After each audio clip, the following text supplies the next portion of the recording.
form in recent weeks has been pretty excellent, as it needs to be said. What do you make of the way things are playing at the moment? Well, the players are playing very well. They've done smashing in the games, and we'll get more of the same. Then we'll be happy. Great goal for Mikel Arteta last week, yeah. Which I'm sure you're delighted by. Obviously, there was a lot of speculation about his future and whether he might be moving, but he seems to have got on with things very professionally. Yeah, well, you're talking about two different things there, aren't you? But his form's been very good. He's played very well, and we're pleased. He's been an influence for the team over several years, and maybe slipped off it a little bit at the start of the season after his injury. But I think since he's come back and got himself in the condition, I think he's played very well. And just on the other side, we've always told you that we're not selling any players. Has he been always one of your more dependable players, would you say? Yes, he has been, and he's been a big influence at the club as well. He's when we brought him in as a central midfield player. But at that time we felt, he wasn't maybe quite ready for it. He's played on the right, he's played on the left, and he's been really successful there. He's been talked about getting into the Spanish squad playing there. He's won Player of the Year playing in those positions. But he's maybe back now in a position where he would probably see himself, which he'd like to be considered. But he's versatile, and we'll continue to use him that way. Obviously we're missing Marouane Fellaini because of his suspension.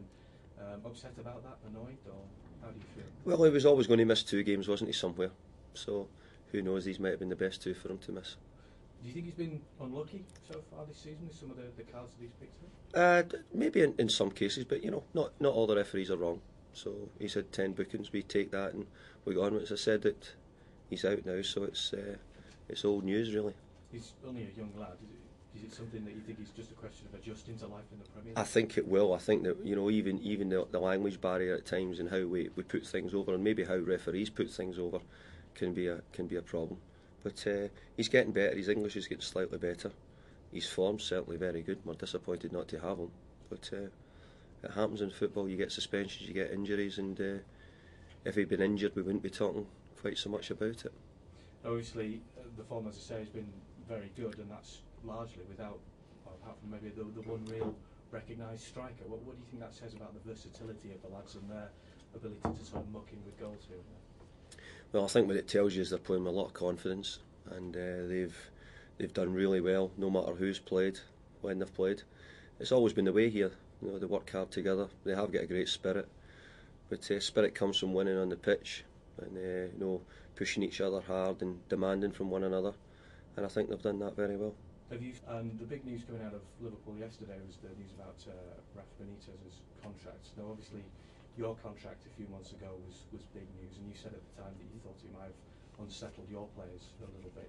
How difficult is it to try and keep things running smoothly when things like that are always made so public and so out in the open? Well, I think at the end, mine had been running quite a while, but I don't think mine upset the players at all. I had no fear of that at all. I thought the players got on with their job, they always do. So I would expect the Liverpool players to get on with their job, and Rafa's business is his own, and I'm sure he'll sort it out over there. And the fact that you're going to be facing them twice in a very short space of time, does that make any difference to things at all? Well, what you concentrate on is game 1. It's a Premier League game, it's 3 points, and we're going to try and do everything we can, as I said, to get a good performance, which in turn hopefully will lead to gaining points.